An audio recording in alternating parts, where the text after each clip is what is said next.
Hi friends, हमारे channel SK9210 at the rest detail में आपका स्वागत है। तो आज जो है बिहार सिविल कोड हिंदी के लिए प्रैक्टिस सेट जो है यह पाँच हो चुका है, यानी कि 6 होने वाला है। ठीक है, इससे पहले जो है हमारा 5 प्रैक्टिस सेट हो चुका है। यदि वो वाला प्रैक्टिस सेट नहीं देखे हैं तो वीडियो के डिस्क्रिप्शन में टेलीग्राम का लिंक दिया गया है, वहां से जुड़कर पिछले सभी वीडियो को देख सकते हैं। हम वही प्रश्न करवाए हैं जो कि किसी न किसी एग्जाम में जो हुआ पूछा हुआ प्रश्न है और आगे भी पूछने की ज़्यादा संभावना बनती है। और यदि चैनल पर नए आए हैं तो चैनल को सब्सक्राइब करके बेल आइकन को प्रेस कर ले, ताकि बिहार सिविल कोड के रिलेटेड कोई भी अपडेट जो है सबसे पहले आप तक पहुंच जाएगा। ठीक है, और यह क्लास जो है यह क्लास डेली 8 बजे रात में होता है, बिल्कुल पियोन के लिए होता है। ये भी हम बता देते हैं किस लिए होता है। ये पियोन के लिए जो कि 35 प्रश्न होता है। ठीक है, और ये 35 प्रश्न ऐसा प्रश्न होता है जिसमें से आपका हो सकता है 15 से 20 प्रश्न जो ऐसा भी हो सकता है जो डायरेक्टली आपको एग्जाम में देखने को मिल सकता है। इसलिए वीडियो को पूरा वॉच करना है। ठीक है, तो चलिए देखते, बिना देरी करते हुए प्रश्न को क्या करना है, स्टार्ट करना है। ठीक है, तो चलिए स्टार्ट कीजिए।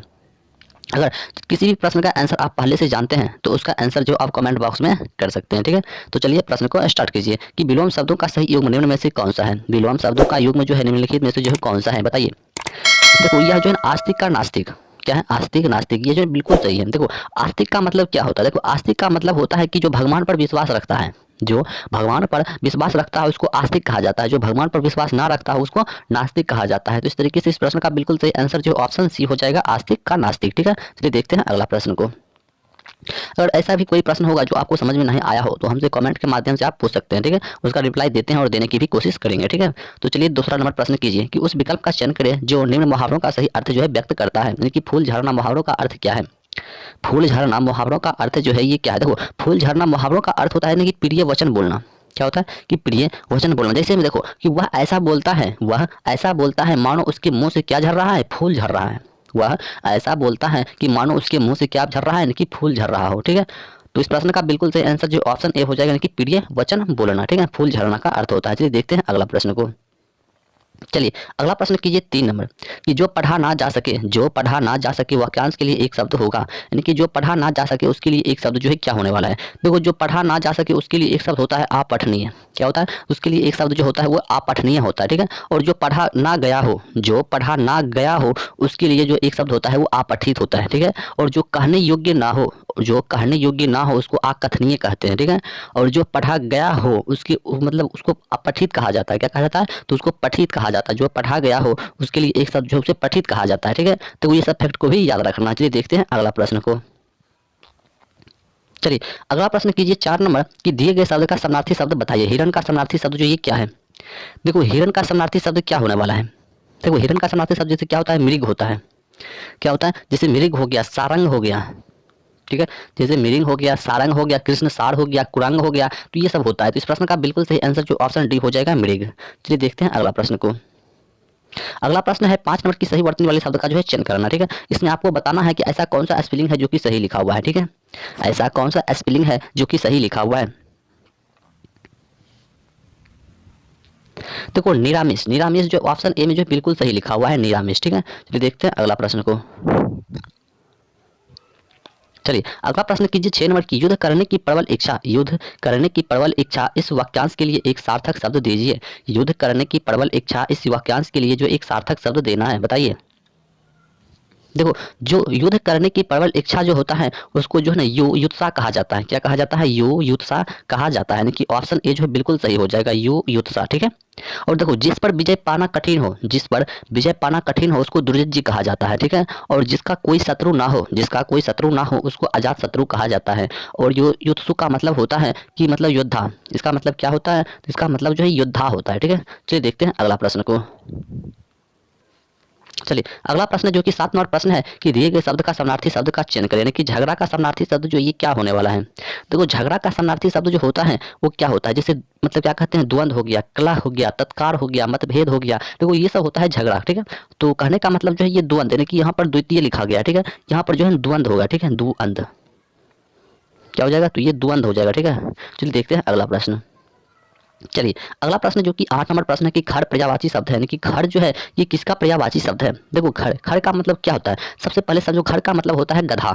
क्या होता है, गधा। गधा का मतलब जैसे खर यानी कि गंधर्व हो गया, घूसर हो गया, चक्रवाण हो गया, उसके बाद क्या कहते हैं बैसाखानंदन हो गया, ये सब होता है। तो खर का गधा क्या हो जाएगा, गधा हो जाएगा। यानी कि ऑप्शन सी जो बिल्कुल सही आंसर हो जाएगा, गधा। चलिए देखते हैं अगला प्रश्न को। चलिए अगला प्रश्न करना है 9 नंबर, ठीक है, कि कनक, कनक ते से गुणी, मदकता, अधिकार या खाए बौड़ाए, जग और पाए बौड़ाए, इनमें से कौन सा अलंकार है ये बताना है, ठीक है। देखो इसमें जो है यमक अलंकार है।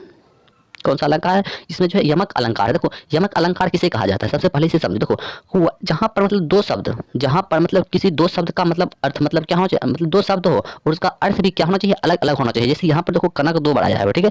एक कनक का अर्थ क्या होता है, तो एक कनक का अर्थ होता है सोना, ठीक है, और दूसरा का अर्थ होता है धतूरा, ठीक है। क्या होता है, तो दूसरा का अर्थ होता है धतूरा। तो इस तरीके से यहाँ पर कौन सा अलंकार है, तो यहाँ पर जो है यमक अलंकार है। इन पंक्ति में देखो कनक, कनक शब्द जो है दो बार आया हुआ है, ठीक है। तो चलिए देखते हैं अगला प्रश्न को।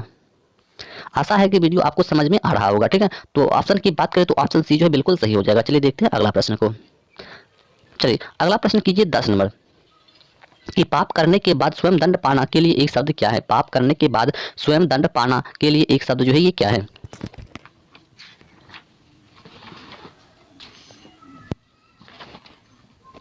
देखो पाप करने के बाद यानी कि स्वयं दंड पाना, वाक्यांश के लिए एक शब्द जो होता है वो प्रायश्चित होता है। क्या होता है, तो वो जो प्रायश्चित होता है, यानी कि ऑप्शन बी जो है बिल्कुल सही हो जाएगा। चलिए देखते हैं अगला प्रश्न। चलिए अगला प्रश्न कीजिए 11 नंबर, की निम्न में से तत्सम शब्द है, यानी कि निम्न में से तत्सम शब्द जो ये कौन सा है ये बताना है। देखो तत्सम शब्द वैसा शब्द जो संस्कृत से सीधा हिंदी में प्रयुक्त होता है उसे तत्सम शब्द कहते हैं, ठीक है। वैसा शब्द जो संस्कृत से सीधा हिंदी में प्रयुक्त होता है उसी को हम लोग क्या कहते हैं, तो तत्सम शब्द कहते हैं। तो यहाँ पर अपशब्द क्या है, अपशब्द जो है एक तत्सम शब्द है, यानी कि ऑप्शन डी जो है बिल्कुल सही हो जाएगा, अपशब्द, ठीक है। चलिए देखते हैं अगला प्रश्न को। अगला प्रश्न जो कि 12 नंबर प्रश्न, की व्यक्ति, स्थान या वस्तु विशेष का बोध कराने वाले शब्दों को क्या कहते हैं। देखो व्यक्ति, स्थान या वस्तु विशेष का बोध कराने वाले शब्दों को जो है व्यक्तिवाचक संज्ञा कहते हैं। क्या कहते हैं, व्यक्तिवाचक संज्ञा। तो इस प्रश्न का बिल्कुल सही आंसर ऑप्शन सी हो जाएगा, व्यक्तिवाचक संज्ञा, ठीक है। तो इस प्रश्न का बिल्कुल सही आंसर क्या है, व्यक्तिवाचक संज्ञा। चलिए देखते हैं अगला प्रश्न को। देखो प्रश्न वही करना है जो कि एग्जाम में पूछा जाए, और आपका एग्जाम जो ये बहुत जल्द होने वाला है, ये भी आपको पता चल गया होगा, जो कि अप्रैल में जो कि आपका एग्जाम होने वाला है और समय जो है आपके पास बहुत कम बचा हुआ है, ठीक है। तो चलिए अगला प्रश्न कीजिए 13 नंबर, की वर्तनी की दृष्टि से शुद्ध शब्द बताना है, यानी कि इसमें जो है शुद्ध शब्द मतलब जो कौन सा है। देखो यहाँ पर बुनियाद जो है ना शुद्ध लिखा हुआ है, बाकी बात सबके सब क्या है गलत लिखा हुआ है। समुदाय, समुदाय कैसे होगा, तो समुदाय जो है इस तरीके से होगा, समुदाय। उसके बाद ज्योतिषी, ज्योतिषी कैसे होने वाला है, देखो ज्योतिषी, देखो ऐसे होने वाला है ज्योतिषी, ठीक है। और ये मुसीबत, मुसीबत कैसे होने वाला था, तो ऐसे होने वाला था मुसीबत, ठीक है। तो इस प्रश्न का बिल्कुल सही आंसर जो ऑप्शन सी हो जाएगा, बुनियाद, ठीक है। चलिए देखते हैं अगला प्रश्न को। अगर समझ में नहीं आया हो तो आप जो है कमेंट बॉक्स में पूछिए, हम उसका रिप्लाई देते हैं और देने की कोशिश करते हैं, ठीक करेंगे, ठीक है। तो जो कि हम बार बार कहते हैं पूछिए, हम उसका रिप्लाई देंगे, ठीक है, ऐसा होता है, ठीक है। चलिए देखिए अगला प्रश्न, निम्नलिखित में से प्रत्येक शब्द के लिए मतलब उसके नीचे दिए विकल्पों में से उपयुक्त समास को छांटना है, ठीक है। जितेंद्रिय जो है कौन सा समास है यही बताना है आपको। यानी कि देखो यहाँ जो बहुब्रीहि समास है, क्या है, बहुब्रीहि समास है, कि ऑप्शन बी जो बिल्कुल सही है। चलिए देखते हैं अगला प्रश्न। चलिए अगला प्रश्न जो कि 15 नंबर प्रश्न, निम्नलिखित शब्दों में से प्रयुक्त संधि का चयन कीजिए, यानी कि निश्चल, निश्चल का जो है संधि विच्छेद बताना है, यानी कि कौन सा मतलब संधि है ये बताना है निश्चल का। देखो निश्चल जो है ये विसर्ग संधि है, क्या है, विसर्ग संधि। देखो विसर्ग संधि किससे होता है, जैसे देखो नि प्लस चल कहने का मतलब ये क्या है, इसी को हम लोग जो विसर्ग संधि कहते हैं, ठीक है। तो चलिए देखते हैं अगला प्रश्न को। चलिए अगला प्रश्न कीजिए 16 नंबर, कि वह खा रहा था, मैं खा रहा था, कौन सा काल है ये बताना है। वह खा रहा था, मैं खा रहा था, कौन सा काल है ये बताना है आपको, ठीक है। देखो वह खा रहा था, मैं खा रहा था, यानी कि अपूर्ण काल है, भूत अपूर्ण भूत काल है, क्या है कि अपूर्ण भूत काल है, ठीक है। यानी कि ऑप्शन ए जो बिल्कुल सही आंसर हो जाएगा। देखो जिस क्रिया के मतलब भूतकाल में होने का ज्ञान हो किंतु उसकी समाप्ति का पता ना हो, ठीक है, और उसी को हम लोग क्या कहते हैं, अपूर्ण भूतकाल कहते हैं। कहने का देखो एक और बात कि क्रिया का जिस रूप में मतलब बहुत मतलब पहले पूर्ण मतलब जाने का पता चलता है, क्रिया का जिस रूप में मतलब उसके बहुत पहले यानी कि पूर्ण हो जाने का पता चलता है, तो उसी को हम लोग पूर्ण भूतकाल कहते हैं। इसे भी याद रखना है, पूर्ण भूतकाल कहते हैं उसको। जैसे कि हम बात करें, जैसे राम ने देखो रावण को मारा था, राम ने रावण को मारा था, एग्जाम्पल दे दिया, आपको समझ में आ गया होगा, ठीक है। चलिए देखते हैं अगला प्रश्न को। चलिए अगला प्रश्न करना है 17 नंबर, की अशुद्ध वाक्य का चयन कीजिए। इसमें देखो अशुद्ध वाक्य जो है कहाँ पर लिखा हुआ है, देखो ये अशुद्ध वाक्य जो है ये यहाँ पर लिखा हुआ है। देखो ये पूजनीय कैसे होता है, पूजनीय जो है यहाँ पर कैसे होना चाहिए था, देखो पूजनीय जो है ना ऐसे होता है, पूजनीय, देखो ऐसे तो नहीं लिखा हुआ है। कहने का मतलब ऑप्शन ए में जो बिल्कुल गलत लिखा हुआ है, ठीक है। चलिए देखते हैं अगला प्रश्न को। हिंदी दिवस कब मनाया जाता है, देखो हिंदी दिवस जो ये कब मनाया जाता है ये बताना। देखो हिंदी दिवस जो है हमेशा यानी कि 14 सितंबर को मनाया जाता है। कब मनाया जाता है, तो ये देखो 14 सितंबर को मनाया जाता है। वो भारत की स्वतंत्रता के बाद, भारत में स्वतंत्रता के बाद कहने का मतलब 14 सितंबर 1949 को, 14 सितंबर 1949 को यानी कि संविधान सभा ने एक मत से यह निर्णय लिया कि हिंदी बोली भी भारत का क्या है, राजभाषा होगी। ठीक है, हिंदी बोली ही जो है राज्य की क्या होगी, भाषा होगी। और इसकी महत्वपूर्ण निर्णय जो है ये प्रतिपादन करने का, हिंदी को मतलब हर क्षेत्र में जो है यानी कि प्रासित करने के लिए जो राष्ट्रभाषा होता है उसकी समिति वर्धा के अनुरोध पर मतलब 1953 में, कब, तो 1953 में संपूर्ण भारत में जो है प्रति वर्ष जो है ये 14 सितंबर को हिंदी दिवस के रूप में जो है मनाने लगा है। ठीक है, तो इसे याद रखना। चलिए देखते हैं अगला प्रश्न को। अगला प्रश्न जो कि 19 नंबर प्रश्न है कि विकल्पों में से तत्सम शब्द का चयन करना है। तत्सम शब्द का जो है क्या करना है, चयन करना। देखो अश्रु, अश्रु क्या है, यह एक तत्सम शब्द है। क्या है, अश्रु जो है यहाँ पर क्या है, तत्सम शब्द है। देखो अश्रु का मतलब क्या होता है, देखो अश्रु का मतलब होता है आंसू। क्या होता है, ये आंसू होता है। अश्रु का मतलब क्या होता है, ये आंसू होता है। देखो अश्रु होता है, लेकिन अन्य विकल्प का मतलब ये टोटल का टोटल क्या है, ये सब जो है तद्भव शब्द है। क्या है, तद्भव है। ठीक है, इसे भी याद रखना। चलिए देखते हैं अगला प्रश्न को। देखो वैसा प्रश्न करो जो कि आपको डायरेक्टली एग्जाम में देखने को मिल जाए। ठीक है, वैसा प्रश्न मत करो कि जो मतलब बेफालतू मतलब समय हमारा बर्बाद हो जाए। ठीक है, वो वाला काम नहीं करना है, हमको सीधा एग्जाम निकालना है और क्वालिफाई करना है। ठीक है, तो चलिए अगला प्रश्न कीजिए 20 नंबर की शुद्ध वर्तनी का चयन करना है। देखो यहाँ पर मतलब सही स्पेलिंग जो ये कौन सा लिखा हुआ है ये बताना है आपको। ठीक है, देखो यहाँ पर शुरुआत ऑप्शन नंबर बी में देखो बिल्कुल सही लिखा हुआ है। शुरुआत जो है ऑप्शन बी में जो है क्या है, बिल्कुल सही लिखा हुआ है। बाकी सब क्या है, गलत लिखा हुआ है। ठीक है, चलिए देखते हैं अगला प्रश्न को। चलिए अगला प्रश्न करना है 21 नंबर की पर्यायवाची शब्द छांटिए। शत्रु का पर्यायवाची शब्द जो ये क्या है, शत्रु का पर्यायवाची शब्द जो है ये छांटना है। ठीक है, बताइए। देखो शत्रु का पर्यायवाची शब्द होता है अड़ी। क्या है, अड़ी मतलब छांटना। ठीक है, तो यहाँ छांटने के लिए बात करते हैं। देखो अन्य विकल्प के मतलब जो है मित्र के पर्यायवाची शब्द है। ये टोटल क्या है, ये टोटल जो है मित्र का पर्यायवाची शब्द है। ठीक है, याद रखना। ये टोटल सहचर हो गया, मनुज हो गया, सखा हो गया, ये शब्द जो है मित्र का पर्यायवाची शब्द है। ठीक है, और शत्रु का पर्यायवाची शब्द जो है ये अड़ी होता है। ठीक है, इसे भी याद रखना। चलिए देखते हैं अगला प्रश्न को। चलिए अगला प्रश्न बताना है 22 नंबर की लिंग की दृष्टि से पानी क्या है। लिंग की दृष्टि से जो है ये पानी जो है क्या होता है। देखो लिंग की दृष्टि से पानी जो होता है ये पुल्लिंग होता है। क्या होता है, यह जो है पुल्लिंग होता है। लिंग की दृष्टि से पानी क्या होता है, यह जो पुल्लिंग होता है। यानी कि ऑप्शन बी जो है बिल्कुल सही आंसर हो जाएगा, पुल्लिंग। ठीक है, चलिए देखते हैं अगला प्रश्न को। आशा है कि आपको वीडियो जो है अच्छा से समझ में आ रहा होगा। ठीक है, अगर मतलब किसी भी प्रकार का दिक्कत हो रहा है तो आप हमको कमेंट बॉक्स में बताइए, अगले वीडियो में जो उसको हम ठीक करने की कोशिश करेंगे। ठीक है, चलिए अगला प्रश्न कीजिए 23 नंबर की। हिंदी भाषा में वचन कितने प्रकार के होते हैं। हिंदी भाषा में जो है ये वचन जो है कितने प्रकार के होते हैं। देखो हिंदी भाषा में वचन जो ये 2 प्रकार के होता है। ठीक है, जैसा कि आप सभी को पता होगा कि एक वचन एक बहुवचन। ठीक है, यानी कि 2 प्रकार के होता है। ठीक है, चलिए देखते हैं अगला प्रश्न को। चलिए चलिए अगला प्रश्न जो कि 24 नंबर प्रश्न है कि अंग अंग फूले ना समाना मुहावरों का अर्थ क्या है। अंग अंग ना फूले समाना मुहावरों का अर्थ जो है क्या है। देखो अंग अंग फूले ना समाना मुहावरों का अर्थ होता है कि आनंद विभोर होना। क्या होता है, कि आनंद विभोर होना। यानी कि ऑप्शन सी जो है बिल्कुल सही हो जाएगा, आनंद विभोर होना। चलिए देखते हैं अगला प्रश्न को। अगला प्रश्न जो कि 25 नंबर प्रश्न है कि सूक्ष्म का विलोम शब्द क्या है। सूक्ष्म का विलोम शब्द जो ये क्या होने वाला है। देखो सूक्ष्म का विलोम शब्द होता है स्थूल। क्या होता है, ये स्थूल होता है। यानी कि ऑप्शन डी जो है बिल्कुल सही आंसर हो जाएगा, स्थूल। चलिए देखते हैं अगला प्रश्न को। चलिए अगला प्रश्न जो कि 26 नंबर प्रश्न है कि संकर शब्द का अर्थ क्या है। संकर शब्द का अर्थ क्या है। देखो संकर शब्द का अर्थ होता है कि 2 भाषाओं के शब्दों से मिलकर बना शब्द। क्या होता है, कि 2 भाषाओं के शब्दों से मिलकर बना शब्द जो है क्या होता है, संकर शब्द का अर्थ होता है। ठीक है, तो चलिए देखते हैं अगला प्रश्न को। देखो वैसा प्रश्न जो एग्जाम में पूछा जाए। ठीक है, हम बेर बेर कहते हैं। देखो 27 नंबर प्रश्न है कि ऐसा व्रत जो मरने पर ही समाप्त हो के लिए एक शब्द चुनिए।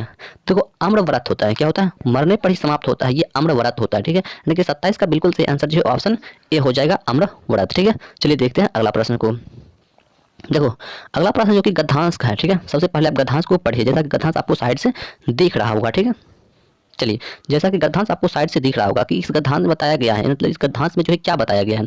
तो इस गद्यांश में जो है तीनों के बारे में बताया गया है, मानव के बारे में, सुखिया के बारे में और भट्टे की ईंटों के पकने के बारे में। ठीक है, यानी कि तीनों के बारे में बताया गया, यानी कि ऑप्शन डी जो है बिल्कुल सही आंसर हो जाएगा। ठीक है, चलिए देखते हैं अगला प्रश्न। तो गद्यांश बनाने से सबसे पहले आप गद्यांश को पढ़िए, उसके बाद जो इसका आंसर कीजिए। ठीक है, हम बार बार कहते हैं इसको। तो चलिए अगला प्रश्न है 29 नंबर। एक घर में कितनी ईंटें लग जाती हैं, ये कथन किसका है। एक घर में कितनी ईंटें लग जाती है, यह कथन जो है किसका है। देखो एक घर में कितनी ईंटें लग जाती है, ये कथन मानव का है, क्योंकि मानव ने ही ईंटों को देखकर सुखिया से पूछा था। ठीक है, तो मानव का, यानी कि ऑप्शन सी जो है बिल्कुल सही आंसर हो जाएगा, मानव का। ठीक है, चलिए देखते हैं अगला प्रश्न को। अगला प्रश्न जो कि 30 नंबर प्रश्न है कि दिन रात में कौन सा समास है। दिन और रात में जो है ये कौन सा समास है। देखो दिन और रात में जो है द्वंद्व समास है। ठीक है, द्वंद्व समास है। चलिए देखते हैं अगला प्रश्न को। चलिए अगला प्रश्न कीजिए 31 नंबर की भट्ठा खुलने पर क्या होता है। तो क्या होता है, इनकी ऑप्शन क्या हो जाएगा, ऑप्शन सी हो जाएगा, यानी कि दोनों होता है। क्या होता है, उपयुक्त दोनों हो जाएगा। कि मजदूर से लेकर मालिक तक की बेचे सांसों को राहत मिलती थी, ईंटों के बाहर निकालने का काम शुरू होता था, ये सभी हो जाएगा। ठीक है, चलिए देखते हैं अगला प्रश्न को। चलिए अगला प्रश्न कीजिए 32 नंबर की मनोहर शब्द समास के किस भेद से संबंधित है। मनोहर शब्द जो है समास के किस भेद से जो है ये संबंधित है। देखो यह जो तत्पुरुष समास से क्या है संबंधित है, यानी कि ऑप्शन डी जो है बिल्कुल सही आंसर हो जाएगा तत्पुरुष समास। चलिए देखते हैं अगला प्रश्न को। चलिए अगला प्रश्न जो कि आपको स्क्रीन पर दिख रहा होगा कि नीचे दिए गए विकल्पों में से कौन सा शब्द जो है कोटि का समानार्थी है। कोटि का समानार्थी ये बताना है। देखो कोटि शब्द का समानार्थी जो होता है वो करोड़ होता है। क्या होता है? वो करोड़ होता है। यह एक क्या तत्सम शब्द होता है। क्या होता है? ये करोड़ होता है और करोड़ क्या है? एक प्रकार का जो है तत्सम शब्द है। ठीक है, चलिए देखते हैं अगला प्रश्न को। चलिए अगला प्रश्न जो कि 34 नंबर प्रश्न की कमल का पर्यायवाची शब्द क्या है। देखो कमल का पर्यायवाची शब्द होता है जलज। क्या होता है? तो ये जलज होता है। जलज और क्या होता है? जैसे जलज हो गया, नीरज हो गया, सरोज हो गया, पुष्कर हो गया। देखो ये सब जो कमल का पर्यायवाची शब्द होता है, इसे भी याद रखना। चलिए देखते हैं अगला प्रश्न जो कि आज का लास्ट प्रश्न है हमारा कि 35 नंबर की दिए गए शब्द का पर्यायवाची शब्द का चयन करना है, यानी कि मृग का पर्यायवाची शब्द जो ये क्या है। मृग का पर्यायवाची शब्द जो है ये क्या है। देखो मृग का पर्यायवाची शब्द ये हिरण होता है। क्या होता है? ये हिरण होता है। ठीक है, जैसे हिरण हो गया, सारंग हो गया, कुरंग हो गया और कृष्णसार हो गया, ये सब होता है हिरण का पर्यायवाची शब्द। ठीक है, तो यदि वीडियो अच्छा लगा हो तो सबसे पहले लाइक एंड सब्सक्राइब कर ले। ठीक है, और दोस्तों को भी ज़्यादा से ज़्यादा शेयर करें ताकि आपके दोस्त को भी फायदा हो। तो चलिए मिलते हैं नेक्स्ट वीडियो में, तब तक के लिए जय हिंद जय भारत।